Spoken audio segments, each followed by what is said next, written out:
அடுத்து வரும் நிகழ்ச்சியானது ஜாய்ஸ் மேயர் ஊழியங்களின் நண்பர்கள் மற்றும் பங்காளர்களால் தாங்கப்படுகிறது.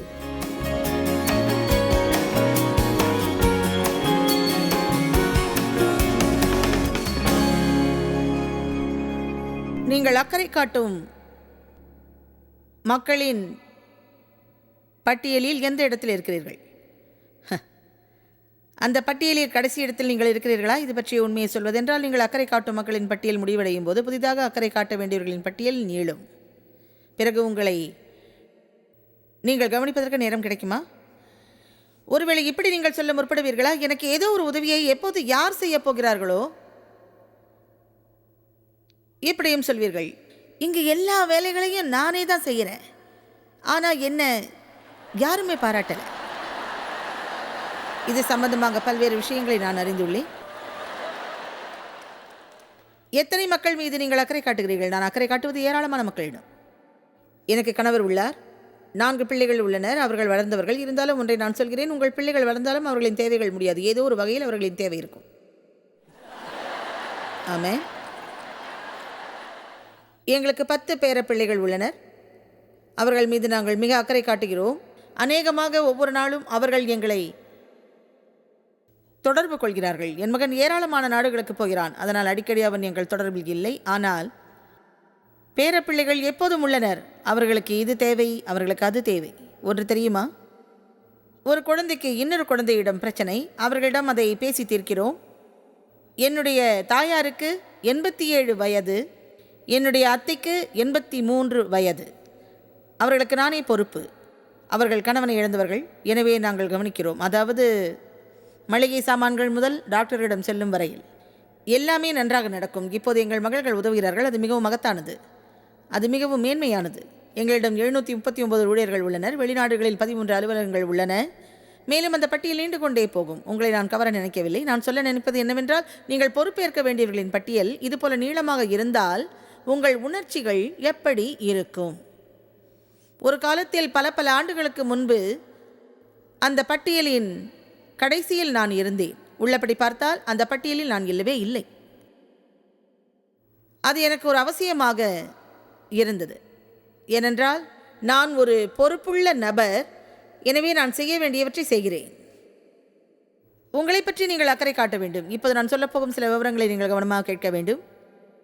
அந்த விஷயங்களில் சில ஒரே வரியில் இருக்கும், அதை நீங்கள் கேட்க வேண்டும். உங்களை நீங்கள் கவனிக்காவிட்டால் பிற மக்களை நீங்கள் கவனிக்கும் நிலையிலிருந்து விலகி போவீர்கள். அதை உடல் ரீதியாகவும் உங்களால் செய்ய முடியாது, மன ரீதியாகவும் முடியாது, உணர்வுபூர்வமாகவும் செய்ய முடியாது. அல்லது அதை ஒரு தவறான கண்ணோட்டத்தோடு செய்வீர்கள். அப்படி செய்வதை விட செய்யாமலே இருந்திருக்கலாம் என்று பிறர் நினைப்பார்கள்.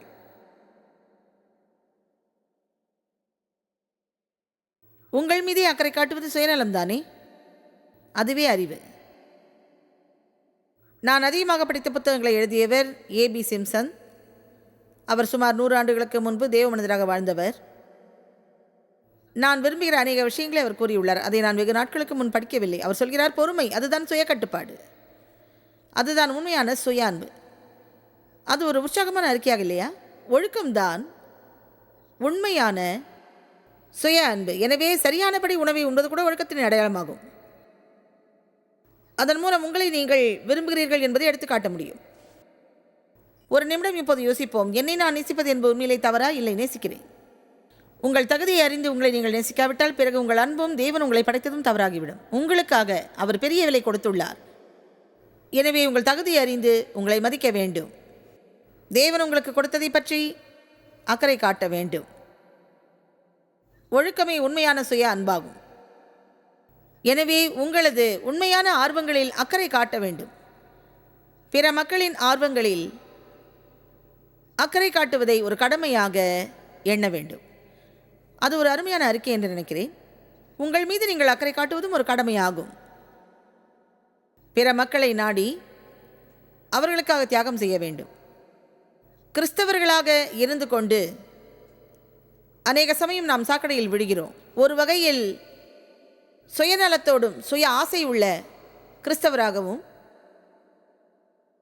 நாம் திருச்சபைக்கு செல்கிறோம். அங்கு நேரத்தை செலவிடுகிறோம். ஆனால் அந்த வாழ்க்கையை நாம் வெளியில் வாழ்வதில்லை. நாம் உள்ளபடியே எதையும் யாருக்கும் செய்வதில்லை. யார் வாழ்விலும் எந்த ஒரு மாற்றத்தையும் காண்பதில்லை. நான் அன்பை பற்றி பெரிதாக போதிக்கிறேன், பிற மக்களை அடைய சொல்கிறேன், ஏழை மக்களுக்கும் தேவையுள்ளோருக்கும் உதவ சொல்கிறேன், உங்கள் சுயநலத்தை கைவிட சொல்கிறேன். அப்படியாக எப்போதும் நான் போதித்தபடி சந்தோஷமாக இருக்க முடியும். ஆனால் தேவனின் வார்த்தையை எப்போதும் நாம் பின்பற்ற வேண்டும். அப்படிப்பட்ட காரியங்களின் நடுவே உங்கள் காரியத்தையும் செய்ய வேண்டும். அதை செய்யாவிட்டால் நீங்கள் சமநிலையை இழந்து விடுவீர்கள், சந்தோஷத்தையும் இழந்து விடுவீர்கள். ஒரு சந்தோஷமற்ற கிறிஸ்தவராக இருப்பதைப் போல மோசமான ஒரு விஷயம் கிடையாது. ஏனென்றால் இந்த பூமியில் நாம் மிக சந்தோஷமாக இருப்பதற்காக படைக்கப்பட்டிருக்கிறோம். பிற மக்களை நேசிப்பதைப் போல் நம்மை நாமே நேசிப்பதும் நமது கடமையாகும். ஆனால் ஒரு வழியிலோ மறுவழியிலோ நாம் சாக்கடையில் விழுகிறோம். நாம் சுயசார்போடு உள்ளோம். நம்மை தவிர பிறர் யாரை பற்றியும் நாம் நினைப்பதில்லை. நமது மனமும் பிறருக்காக எதையும் செய்யும் ஒரு நிலையில் இருப்பதில்லை. ஆனால் முடிவாக ஒரு செய்தியை சொல்கிறேன். நான் தியாகம் செய்வதற்காகவே உள்ளேன். என்னை மறந்து விட்டேன். ஒரு வேத வசனம் நம்மை பற்றி மறக்க சொல்கிறது.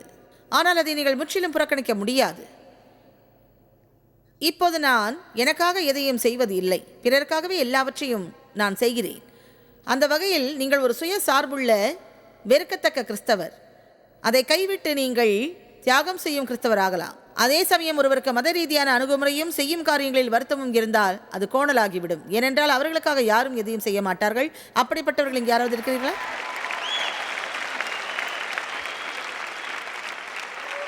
உங்கள் திருச்சபையில் ஏதோ செய்ய நினைப்பீர்கள். பிறகு சிறிது நேரத்தில் நீங்கள் ஏதோ செய்வதை அவர்கள் கண்டுபிடிப்பார்கள். அதன் பிறகு ஒவ்வொரு முறையும் உங்களுக்கு ஏதோ செய்ய தோன்றும். உங்களை மட்டுமே அவர்கள் அழைப்பார்கள். நீங்களும் இல்லை என்று சொல்ல மாட்டீர்கள். பிறகு 3 அல்லது 4 ஆண்டுகளானதும் உங்களுக்கு அது வெறுத்து போய் வருந்துவீர்கள். அதிலே உங்களுக்கு வெறுப்பு ஏற்பட தோன்றியதும் எல்லோரிடம் குற்றம் காண தொடங்குவீர்கள். அப்போது போதகருக்கு பிரச்சனை வரும், கோயர் நடத்துவோருக்கு பிரச்சனை வரும்.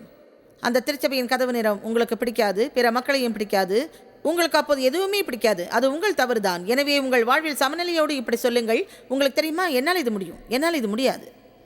உங்கள் வாழ்வில் சில நேரங்களில் அப்படித்தான் இருக்க வேண்டும். உங்கள் வாழ்வில் எப்போதாவது அப்படித்தான் இருக்க வேண்டும். ஆமென். மத்தேயு 22:37-39. மக்கள் இயேசுவிடம் கேட்கிறார்கள், எது மிகவும் முக்கியமான கற்பனை? அவர் சொன்னார், உன் தேவனாகிய கர்த்தரிடத்தில் உன் முழு இருதயத்தோடும் உன் முழு ஆத்மாவோடும் உன் முழு மனதோடும் அன்பு கூறுவாயாக. இது முதலாம் பிரதான கற்பனை. அடுத்து அவர் சொன்னார், இதற்கு ஒப்பாயிருக்கிற 2ஆம் கற்பனை, பிறரிடத்திலும் அன்பு கூறுவாயாக. இதில் நாம் தவறுவிட்ட ஒரு பகுதியை கவனிப்போம். உன்னிடத்தில் நீ அன்பு கூறுவது போல். இன்று நான் இந்த வேத வசனத்தை பகிர்வதைப் போல வேறு ஒருவர் பகிர்வதை நான் கேட்கவில்லை. அதை நான் செய்கிறேன். அது பல ஆண்டுகளுக்கு முன்பல்ல. நான் திருச்சபை செல்லும் போதெல்லாம் தேவனிடம் அன்பு கூறுவதை பற்றி நான் கேட்கிறேன், பிறரிடம் அன்பு கூறுகிறேன். ஆனால் உன்னிடத்தில் அன்பு கூறுவது போல என்பது மாறுபட்ட ஒரு பகுதியாகும். அது என்ன என்றால், நீங்கள் உங்களிடம் அன்பு கூறுகிறீர்கள், எனவே உங்களிடம் நீங்கள் அன்பு கூறுவது போல எல்லோரிடமும் அன்பு கூற வேண்டும். அதன் அர்த்தம் அப்படித்தான் என்று நான் நினைக்கவில்லை. தேவன் 3 வகையான தொடர்புகளில் நமக்கு பொறுப்பை வழங்கியுள்ளார். வேதமும் தொடர்பை பற்றி தான் கூறுகிறது. அது தேவனுடன் நமக்குள்ள தொடர்பை பற்றியது, மக்களிடம் உள்ள தொடர்பு பற்றியது. மிக முக்கியமாக நம்மிடம் நமக்குள்ள தொடர்பை பற்றியது அது. உங்களை நீங்கள் நேசிக்காவிட்டால் வேறு யாரையும் நீங்கள் நேசிப்பது என்பது முடியாத காரியம். அது நிச்சயம் முடியாது. ஏன் தெரியுமா? ஏனென்றால் நம்மிடம் இல்லாதே நம்மால் தர முடியாது. நம்மிடம் அன்பு இல்லாவிட்டால் நமக்கு கௌரவம் கிடையாது. நமக்கு கௌரவம் இல்லாவிட்டால் பிறருக்கு நாம் எப்படி கௌரவம் தர முடியும்? உங்களை நீங்கள் மதிக்காவிட்டால் எப்படி நீங்கள் பிறரை மதிக்கப் போகிறீர்கள்? என்னிடம் இல்லாதை கொடுப்பது என்னால் இயலாத காரியம். என்னிடம் ஒரு கோப்பையில் தண்ணீர் உள்ளது, நீங்கள் எனக்கு தண்ணீர் கொடு என்றால் அது என்னால் முடியும். ஆனால் என் கோப்பை காலியாக இருந்தால் நீங்கள் எவ்வளவுதான் கூச்சலிட்டு கேட்டாலும் பயனில்லை. என்னிடம் இல்லாதை நான் எப்படி தர முடியும்?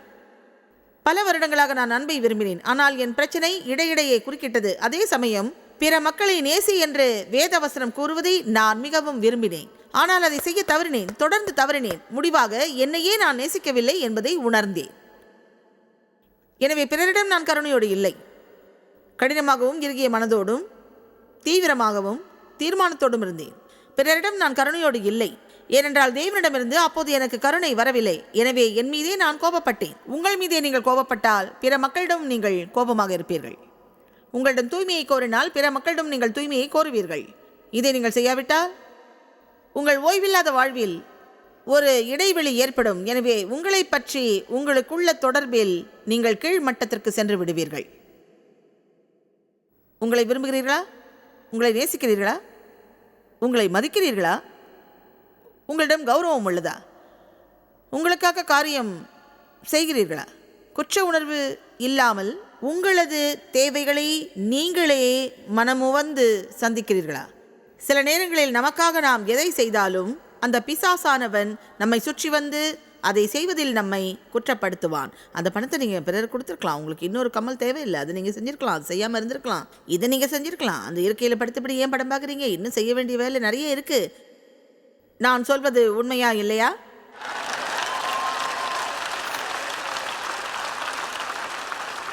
இதில் உள்ள அடிப்படை பிரச்சனை என்பது இதுதான். உங்கள் வாழ்வில் உள்ள மகிழ்ச்சியை பிசாசு விரும்ப மாட்டான். அதுவே உண்மை. நீங்கள் வாழ்வில் மகிழ்வதை அவன் விரும்ப மாட்டான். அது ஏன் தெரியுமா? ஏனென்றால் இயேசு மரித்தார். அதன் மூலம் உங்கள் வாழ்வில் மகிழ்ச்சி வரலாம். யோவான் 10:10 சொல்கிறது, திருடன் திருடவும் கொல்லவும் அழிக்கவும் வருகிறான். இயேசு சொன்னார், நானோ அவைகளுக்கு ஜீவன் உண்டாயிருக்க வந்தேன். எனவே உங்கள் வாழ்வில் மகிழுங்கள், உங்கள் வாழ்வை மகிழுங்கள். உங்கள் வாழ்வை மகிழ்ச்சிக்காகத்தான். மகிழ்ச்சியே உங்கள் வாழ்வாகும். உங்கள் வாழ்வை மகிழ்ச்சியாக வாழுங்கள்.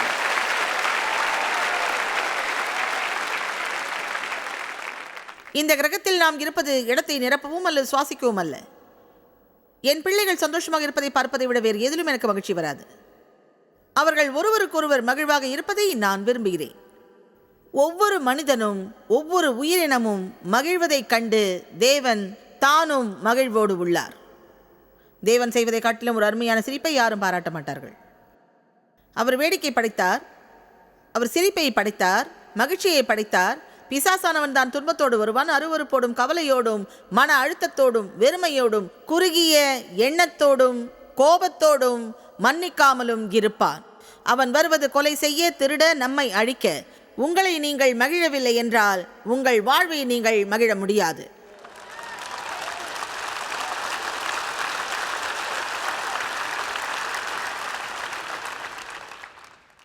உங்களில் எவ்வளவு பேர் உள்ளதை காட்டிலும் உங்களை குறைத்து மதிக்கிறீர்கள்? உங்களில் எவ்வளவு பேர் உங்களை உள்ளபடி விரும்பாமல் உள்ளீர்கள்? அது என்னிடம் நிறைய இருந்தது. ஏன் தெரியுமா? நான் உண்மையை சொல்லிவிடுகிறேன். அநேக வருடங்களாக என்னையே நான் விரும்பாமல் இருந்தேன். என் குரல் எனக்கே பிடிக்கவில்லை, என் உருவம் எனக்கு பிடிக்கவில்லை, எதுவுமே எனக்கு சுத்தமாக பிடிக்கவில்லை. அது ஏன் தெரியுமா? உங்கள் காரியங்களில் சமாதானம் தேவை. ஏனென்றால் அது உங்களிடம் இருந்தால்தான் மற்றவைகளும் இருக்கும்.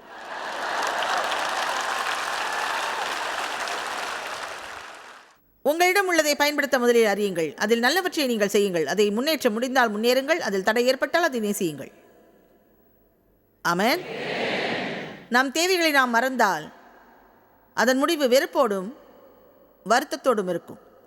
அதுபோன்ற மக்கள் இந்த அறையிலும் கூட ஏராளமாக இருக்கிறார்கள். இந்த நிகழ்ச்சியை டெலிவிஷனில் பார்ப்பவர்கள், பிறருக்கு அவர்கள் உதவுகிறார்கள். ஆனால் அவர்களிடம் ஒரு குணம் உள்ளது, வெளியேற மாட்டார்கள். அதை சரியான காரணத்திற்காகவும் செய்ய மாட்டார்கள். அதனால் உங்களுக்கு பரிசு கிடைக்காது. எப்பொழுது எனக்கு யாராவது உதவப் போகிறார்கள்? இப்படி உங்கள் உள்மனது உங்களிடம் கேட்டால் இப்படி சொல்லுங்கள், எனக்காக எதையாவது நான் செய்ய போகிறேன்.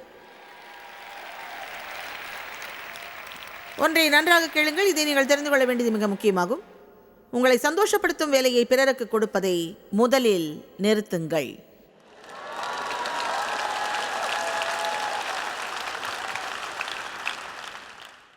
வேறு எதற்காகவும் இங்கே வராமல் என்று நான் பேசுவதை கேட்பதற்கு நீங்கள் வந்திருந்தால் உங்கள் பயணம் அருமையானது. உண்மையை சொன்னால் ஃபேஸ்புக்கில் அது நல்லபடியாக இருக்கும்.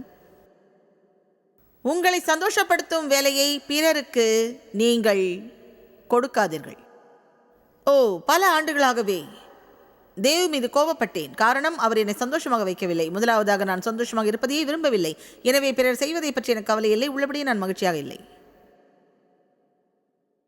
தேவ் செய்யாதவற்றைத்தான் நான் எப்போதும் பார்த்தேன். தேவ் மிக அருமையான ஒரு மனிதர். என்னிடம் நன்றாக உள்ளார், எனக்கு முழு சுதந்திரம் வழங்கியுள்ளார். நான் எதிலும் நேர்த்தியாக செயல்படுவதற்கு வழிவிடுகிறார். நான் விரும்பியதையெல்லாம் செய்யக்கூடிய ஒரு நிலைமையில் நான் உள்ளேன். பணம் உள்ளது, அதற்காக வெளியே சென்று கை நிறைய மலர்களையும் சென்ட்டையும் வாங்கக்கூடியவர் அவர் அல்ல. அது மட்டுமல்ல, வெளியே சென்று கை நிறைய பரிசுகளையும் அவர் வாங்கி வரமாட்டார். பல ஆண்டுகளாகவே என் மனநிலை எப்படி இருந்தது என்றால், எனக்கு அவர் பரிசுகள் வாங்கி வர விரும்புவேன். பிறர் தங்கள் மனைவிக்கு பரிசுகள் வாங்குவதை பார்ப்பேன். அப்போது நினைப்பேன், அவர் அதை செய்யவில்லையே என்று. எடுத்தும் சொல்வேன். கடைசியாக என்ன தீர்மானத்தின் தெரியுமா? எனக்கு பரிசு தேவைப்பட்டால் அதை நானே போய் வாங்க வேண்டும்.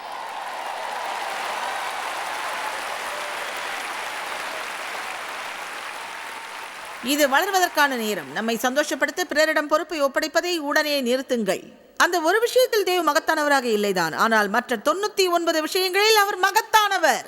எனவே நமக்கு பிறர் செய்யாத ஒன்றில் நாம் ஏன் கவனமாக இருக்க வேண்டும்? நீங்கள் ஏன் மற்ற நல்ல விஷயங்களில் கவனமாக இருக்கக்கூடாது?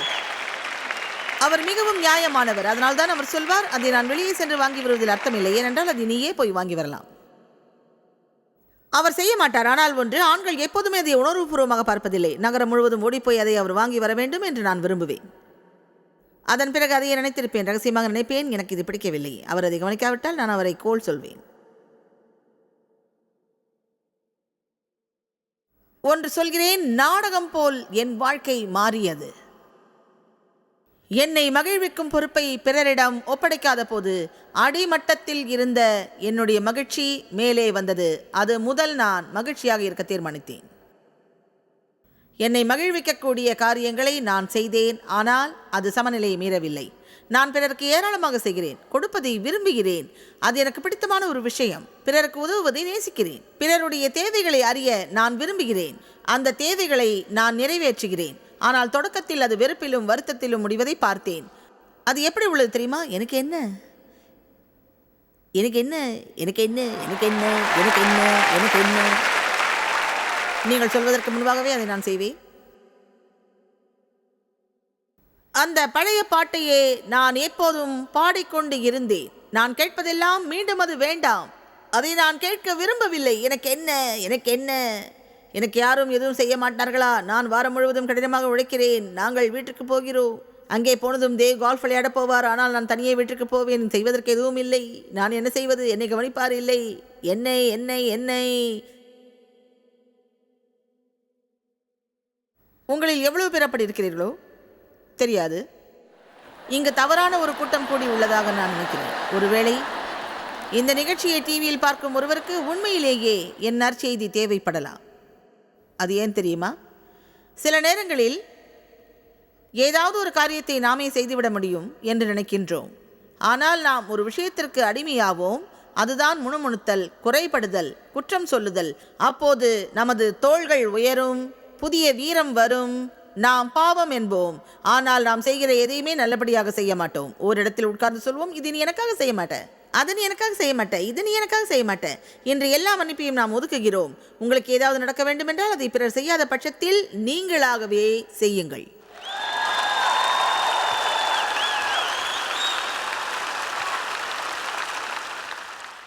அதை நீங்கள் செய்தால் நிச்சயம் முணுமுணுக்க மாட்டீர்கள். ஒன்று தெரியுமா? தன்னை மகிழ்விக்கும் வேலையை என்னிடம் தேவ் கொடுத்ததில்லை. கால்ஃப் விளையாட போவார், அந்த விளையாட்டை ரசிப்பார். வெளியே போவார், ஃபுட்பால் பார்ப்பார். அவர் என்னவெல்லாம் விரும்புகிறாரோ அதை செய்வார். எனவே நான் வாழ்ந்த வாழ்க்கை தியாகத்துக்குரியது, ஆவிக்குரியது. ஒன்றை கவனியுங்கள், அந்த யூதர்களை நான் வெட்கத்திற்கு ஆளாக்குவேன். இப்போது என் குழுவில் சில பேர் இருக்கிறார்கள். நாங்கள் பெரிய குழுவோடு இருக்கலாம். என்னை பொறுத்தவரை நான் தியாக உணர்வோடு ஆவிக்குரியவளாக நீண்ட காலம் இருந்து இந்த உலகம் முழுவதிலும் உதவுகிறேன். ஆனால் எனக்கு உதவி செய்பவர் யாரும் இல்லை. அந்த நேரத்தில் தேவன் இதை எனக்கு உணர்த்தினார். நான் சிந்திக்கத் தொடங்கினேன். சரி, அவ்வளவுதான். நான் செய்யும் காரியங்களில் மகிழ்ந்தேன். இது சோகமானது, இருந்தாலும் உங்களிடம் உண்மையை சொல்கிறேன். நான் எதிலும் மகிழ்ச்சி அடையவில்லை.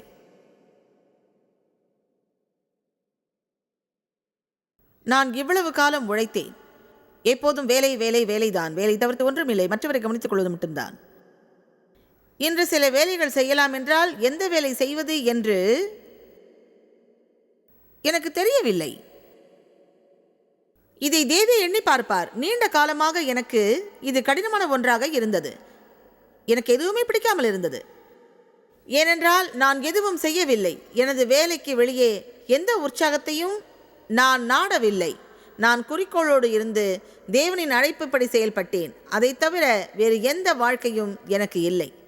ஒன்றை எப்படி நேசிப்பது என்று அறிய எனக்கு நேரமாயிற்று. இன்னொரு விஷயத்தை சொல்ல விரும்புகிறேன், அது முக்கியமானது. நாம் செய்யக்கூடிய இன்னொரு தவறும் உள்ளது. நான் நினைக்கின்றேன், நம்மை நாம் உற்சாகப்படுத்த விரும்புகிறோம். ஆனால் அதே சமயம் நம்மை நாம் உற்சாகப்படுத்த தேவன் நம்மை அழைக்கவில்லை என்பது உண்மை. என்னை நான் உற்சாகப்படுத்த நான் விரும்பினேன். எனவே இதையும் செய்தேன், அதையும் செய்தேன். விடுமுறையில் போனேன். அப்போது நான் செய்தது எப்படி இருந்தது தெரியுமா? நாம் விடுமுறை எடுப்போம், பின்பு திரும்பி வருவோம். ஆனால் நீங்கள் நினைத்தபடி அங்கே எதுவும் செய்திருக்க மாட்டீர்கள். அதற்கு போதிய நேரம் இருந்திருக்காது. நீங்கள் போன போது இருந்ததை விட கலத்திருப்பீர்கள். சிலர் கடன் வாங்கி போயிருப்பார்கள், ஆனால் ஒரு வருடத்திற்குள் அதை திரும்ப கட்ட வேண்டும். அது அப்படித்தான். கடைசியாக அதை நான் கண்டுபிடித்தது ஒரு நீண்ட நீண்ட நீண்ட பயணத்தில். அதை பற்றியெல்லாம் சொல்ல இப்போது நேரமில்லை. அது பொழுதுபோக்கை பற்றிய விஷயம் அல்ல. நம் வாழ்வில் மகிழ்வதற்கு உண்டான எளிய விஷயங்களை எப்படி அறிவது என்ற விவரம் அது. அதில் அநேக விஷயங்கள் உண்மையில் உண்மையில் உண்மையில் உண்மையில் சாதாரணம். என்னை பற்றிய சில விஷயங்களை சொல்கிறேன். நான் கண்டுபிடித்த விஷயம் சென்ற வருட கடைசியில் நடந்தது. நான் அழகிய விஷயங்களை நேசிக்கிறேன். அது ஒரு தேவ சம்பந்தமான விஷயம். நீங்கள் பரலோகத்தின் அழகை நன்றாக பார்த்தால் தேன் அசிங்கமாக தெரியும். பிரகாசமான விஷயங்களை நான் நேசிக்கிறேன். அழகான விஷயங்களை நேசிக்கிறேன். நல்ல வர்ணங்களை நேசிக்கிறேன். அழகான எல்லாவற்றையும் நேசிக்கிறேன். எனவே ஒரு இடத்தில் அமர்ந்தபடி அழகான விஷயங்களை பார்ப்பேன். அதிலே மகிழ்ச்சி அடைவேன். அது மிகவும் அழகாக உள்ளது. அது தேவனை நினைவுபடுத்துகிறது. அநேக விஷயங்கள் தேவனை நினைவுபடுத்துவதாக உள்ளன. நாம் நேரம் செலவிட்டால் உண்மையில் அது தேவனிடம் நம்மை அழைத்து செல்கிறது. ஒரு அழகிய நீல நிறமுள்ள ஒரு பறவையை அன்றொரு நாள் நான் பார்த்தேன். என் வாழ்வில் பல ஆண்டுகளாகவே அந்த அழகிய பறவையை பார்க்கவில்லை. அதை பார்ப்பதற்கு எனக்கு நேரம் போதவில்லை. நான் ஆவியில் திளைத்திருந்தேன். இப்போதும் அந்த அழகிய நீல நிற பறவையை பார்க்கிறேன்.